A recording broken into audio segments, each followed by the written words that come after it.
COMELEC at sa Senado ng Pilipinas dahil siya po ay ginahasa ng kanilang leaders sa Kabataan Party List.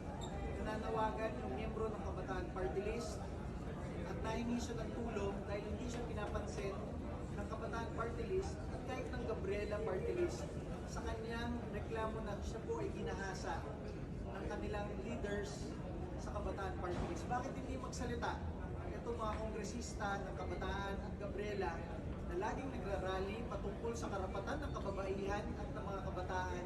Bakit kung mismo miyembro ninyo ang ginahasa ng kapwa ninyong miyembro, hindi kayo makapagsalita ngayon? Yan ang harapin ninyo. Dahil kapag hindi nyo hinarap yan, kasinungalingan at pagiging ipokrito, yung pagrarally ninyo patungkol sa karapatang pantao at karapatan ng mga kababaihan at kabataan. Dahil yung mismong miyembro ninyo ayaw nyo tulungan dahil ginahasa ng kapwa ninyo miyembro.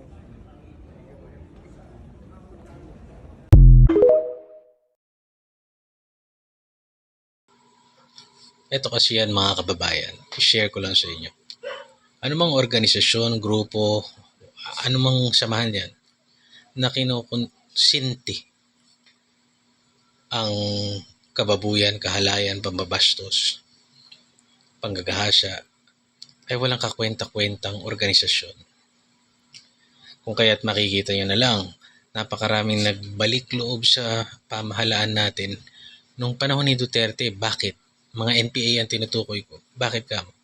Maraming NPA ang sugatan sa engkwentro sa sundalo na iniiwan lang ng kanilang mga kasama. Mismo mga sundalo pa, yung nagliligtas sa mga NPA na sugatan na gusto pang mabuhay. Tingnan mo to ha. Magre-rebelde ka sa gobyerno. Papatayin mo yung mga ordinaryong sundalo na nagtatrabaho lamang para protektahan ang ating bansa para sa kanilang mga pamilya. Tapos, bandang huli sila pa ang nagpapagamot sa'yo. Yun yung na-realize ng maraming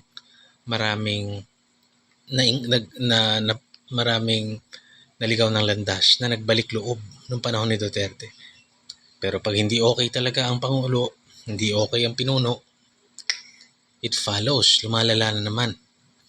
So, sana alam niyo yan mga kabataan, Gen Zs, and sa mga iba pa, iwasan ninyo ang makakaliwang mga grupo.